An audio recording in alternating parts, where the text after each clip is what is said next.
पानिपत 14 जानेवारी 1761 रोजी घडलेली मराठ्यांच्या अजोड पराक्रमांची एक शौर्यगाथा। 14 जानेवारी या ऐन मकर संक्रांतीच्या दिवशी झालेल्या या पानिपतच्या रणसंग्रामात अफगाणिस्तानचा शासक अहमद शाह अब्दाली विरोधात लढताना लाखो मराठ्यांनी मातृभूमीच्या रक्षणासाठी आपल्या प्राणाचे बलिदान दिले। राष्ट्रासाठी आपले दायित्व समजून त्यांनी तेथे वीर मरण पत्करले। सदाशिवभाऊ पेशवे आणि लाखो मराठ्यांचे हे बलिदान केवळ दिल्लीच्या रक्षणासाठी नव्हते, तर अखंड हिंदुस्थानच्या अस्तित्वासाठी होते।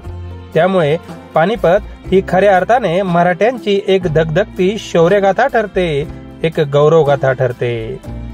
मातृभूमीच्या रक्षणासाठी आणि अखंड हिंदुस्थानच्या अस्तित्वासाठी पानिपतवर आपल्या प्राणाचे बलिदान देणाऱ्या लाखो मराठा वीरांना शतशत नमन आणि विनम्र अभिवादन।